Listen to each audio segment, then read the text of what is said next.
നമസ്കാരം. എല്ലാ മലയാളികളും ശ്രദ്ധിച്ചിരിക്കേണ്ട ഏറ്റവും പ്രധാനപ്പെട്ട സർക്കാരിൻ്റെ കുറച്ച് പദ്ധതി അറിയിപ്പുകൾ. ഈ ആഴ്ച നവംബർ മാസം 17-ാം തീയതി തിങ്കളാഴ്ച മുതലുള്ള കാലയളവിൽ നമ്മളുടെ ബാങ്ക് അക്കൗണ്ടിലേക്കും കൈകളിലേക്കും സർക്കാരിൻ്റെ, കേന്ദ്ര സർക്കാരിൻ്റെയും സംസ്ഥാന സർക്കാരിൻ്റെയും വിവിധ ധനസഹായങ്ങൾ എത്താൻ പോവുകയാണ്. ഓരോ വീട്ടിലും ഉറപ്പായിട്ടും വിവിധ ധനസഹായങ്ങൾ ക്രമീകരിക്കുകയും ചെയ്തിട്ടുണ്ട്. അത് എന്തെല്ലാം സഹായങ്ങളാണ് എന്ന് ഈ വീഡിയോയിലൂടെ പറയുകയാണ്. തീർച്ചയായിട്ടും എല്ലാവരും ശ്രദ്ധിക്കുക. സാധാരണഗതിയിൽ കൈകളിലേക്ക് എന്തെങ്കിലുമൊക്കെ സഹായം നേരിട്ട് ലഭിക്കുന്ന പദ്ധതികളാണ് ജനങ്ങൾക്കും ഏറ്റവും കൂടുതൽ താല്പര്യം. കാരണം അവർക്ക് ഇഷ്ടമുള്ള രീതിയിൽ അത് വിനിയോഗിക്കാനും സാധിക്കുന്നുണ്ട്. അതുകൊണ്ടൊക്കെ തന്നെയാണ് സർക്കാർ ഇത്തരത്തിൽ ക്ഷേമ പദ്ധതികൾക്ക് മുൻതൂക്കം കൊടുത്ത ധനസഹായങ്ങൾ അക്കൗണ്ടിലേക്ക് അല്ലെങ്കിൽ കൈകളിലേക്ക് ലഭിക്കുന്ന രീതിയിലും പദ്ധതികൾ നടപ്പിലാക്കുന്നത്. ഇതിൽ ഈ നവംബർ മാസം പ്രത്യേകിച്ച് തദ്ദേശ തെരഞ്ഞെടുപ്പ് കൂടി അടുത്തു വരുന്ന ഈ സാഹചര്യത്തിൽ അതിന് മുന്നൊരുക്കമായിട്ട് തന്നെ വമ്പൻ ആനുകൂല്യങ്ങൾ സർക്കാർ മുൻകൂട്ടി പ്രഖ്യാപിക്കുകയും ചെയ്തിരുന്നു. അതിൻ്റെ വിതരണമെല്ലാം ഈ ആഴ്ച ആരംഭിക്കുകയാണ്.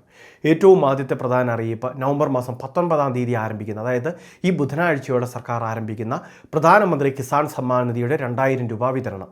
21ാമത്തെ ഗഡുവിൻ്റെ വിതരണമാണ് നടക്കുന്നത്. നമുക്ക് 20 ഗഡുക്കളിലൂടെ നാളിതുവരെയായിട്ട് 40,000 രൂപയോളം ലഭിച്ചിട്ടുണ്ട്. 4 മാസ ഇടവേളകളിൽ ലഭിക്കുന്ന ഒരു സഹായമാണിത്. വർഷം 6,000 രൂപയാണ് ഈ സഹായം വിതരണം ചെയ്തുകൊണ്ടിരിക്കുന്നത്. ഇതിൽ ഈ വർഷത്തെ മറ്റൊരു ഗഡു കൂടിയാണ് ഇപ്പോൾ വിതരണം ചെയ്യാൻ പോകുന്നത്.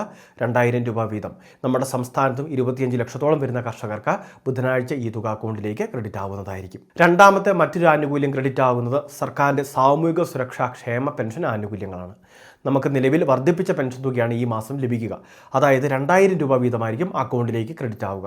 അതോടൊപ്പം തന്നെ കുടിശ്ശികയായിട്ടുണ്ടായിരുന്നു. മുൻപ് 5 ഗഡുക്കൾ കുടിശ്ശികയുണ്ടായിരുന്നു. ഈ കുടിശ്ശികയിൽ ഈ 4 ഗഡുക്കൾ സർക്കാർ നൽകിയതാണ്. കേവലം ഇനി ശേഷിക്കുന്നത് 1 ഗഡു മാത്രമാണ്. അതുകൂടി ഈ പ്രാവശ്യമുണ്ട്. അങ്ങനെ വരുമ്പോൾ 3600 രൂപയോളം ചിലർക്ക് ലഭിക്കുന്നതായിരിക്കും. നമ്മളുടെ സംസ്ഥാനത്തെ 62 ലക്ഷത്തോളം വരുന്ന ആളുകൾക്കാണ് ഈ സഹായം ലഭിക്കുക. ഇനി അതിൽ തന്നെ ഈ വർഷം അപേക്ഷ വെച്ചവരുണ്ട്. പെൻഷനൊക്കെ അപേക്ഷ വെച്ച് അപ്രൂവ് ആയവർ, അവർക്ക് 1 ഗഡുവായിരിക്കും ലഭിക്കുക. മുൻപ് തൊട്ട് ആനുകൂല്യം വാങ്ങിക്കൊണ്ടിരുന്ന എല്ലാവർക്കും ഈ കുടിശ്ശിക കൂടി ചേർത്ത് വരുമ്പോൾ 3600 രൂപയായിരിക്കും ഒരാൾക്ക് എന്ന രീതിയിൽ സർക്കാർ വിതരണം ചെയ്യുന്നത്. 1824 കോടി രൂപയോളം ഈ ഒരു പെൻഷൻ വിതരണത്തിന് വേണ്ടി സർക്കാർ അനുവദിക്കുകയും ചെയ്തിട്ടുണ്ട്.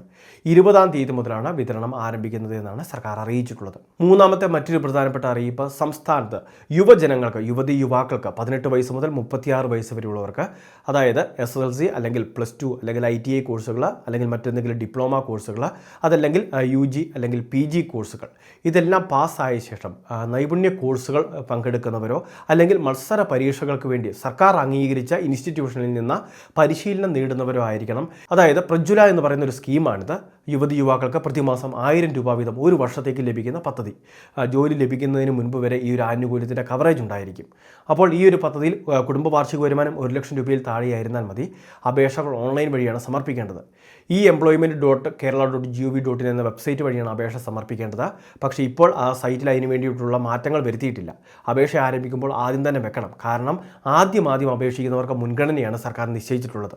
അതുമാത്രമല്ല, ഇവിടെ റേഷൻ കാർഡ് വ്യത്യാസമില്ല. കുടുംബ വാർഷിക വരുമാനം 1 ലക്ഷം രൂപയിൽ താഴെയായിരുന്നാൽ മതി. അതോടൊപ്പം നമ്മൾ മുൻപ് പറഞ്ഞ പോലെ നൈപുണ്യ കോഴ്സുകളോ, അത് അസാപ്പ് നൽകുന്നതോ അല്ലെങ്കിൽ മറ്റേതെങ്കിലുമൊക്കെ സംഘടന നൽകുന്ന നൈപുണ്യ കോഴ്സുകളാവാം. ഇനി അതോടൊപ്പം തന്നെ നമ്മൾ മുൻപ് പറഞ്ഞ മത്സര പരീക്ഷകൾക്ക് തയ്യാറെടുക്കുന്നവർ, അങ്ങനെയുള്ളവർക്കായിരിക്കും ആനുകൂല്യം ലഭിക്കുക. ഇപ്പോൾ ഏതെങ്കിലുമൊക്കെ കോഴ്സിൽ, അതായത് ഏതെങ്കിലുമൊക്കെ സർവകലാശാലയിൽ നിന്ന് കോഴ്സുകൾ ചെയ്തുകൊണ്ടിരിക്കുന്നവർക്ക് ഈ സ്കീമിൻ്റെ ആനുകൂല്യം ലഭിക്കില്ല. ഇനി ഏറ്റവും ഒടുവിലായിട്ട് വീട്ടമ്മ പെൻഷൻ പദ്ധതി, സ്ത്രീ സുരക്ഷാ വീട്ടമ്മ പെൻഷൻ പദ്ധതിയുടെയും രജിസ്ട്രേഷൻ ആരംഭിക്കും. അതിനുള്ള സംവിധാനങ്ങൾ ഓൺലൈൻ വഴിയാണ് എന്ന് അറിയിച്ചിട്ടുണ്ട്. വനിതാ ശിശുക്ഷേമ വകുപ്പായിരിക്കും ഇത് കൈകാര്യം ചെയ്യുന്നത്. സാമൂഹിക സുരക്ഷാ പദ്ധതിയുടെ ഭാഗമൊക്കെ ആയിട്ടാണ് ഈ ഒരു പെൻഷൻ വിതരണവും. അതായത് നമ്മുടെ സംസ്ഥാനത്തെ 35 വയസ്സ് മുതൽ 60 വയസ്സ് വരെയുള്ള അമ്മമാർക്ക് പ്രതിമാസം 1000 രൂപ വീതം ലഭിക്കുന്ന ഒരു പദ്ധതിയാണിത്. ഈ ആഴ്ച തന്നെ രജിസ്ട്രേഷൻ ആരംഭിച്ചേക്കും. അതിൻ്റെ അറിയിപ്പുകൾ തുടർന്ന് നമ്മുടെ ചാനൽ വഴി ഉണ്ടാകും. അതുകൊണ്ട് തന്നെ ഈ കാര്യങ്ങൾ തീർച്ചയായിട്ടും ശ്രദ്ധിക്കുക. ഇതുവരെ ചാനൽ സബ്സ്ക്രൈബ് ചെയ്തിട്ടില്ല എങ്കിൽ സബ്സ്ക്രൈബ് ചെയ്യുക. അപ്പോൾ ഈ വളരെ പ്രധാനപ്പെട്ട അറിയിപ്പ് എല്ലാവരും ഒന്ന് ശ്രദ്ധിക്കുക. എല്ലാവരിലേക്കും അറിയിപ്പ് ഷെയർ ചെയ്യുക. ഇതുപോലെ ഇൻഫർമേഷൻ ചാനൽ സബ്സ്ക്രൈബ് ചെയ്യുക, ഫോളോ ചെയ്യുക.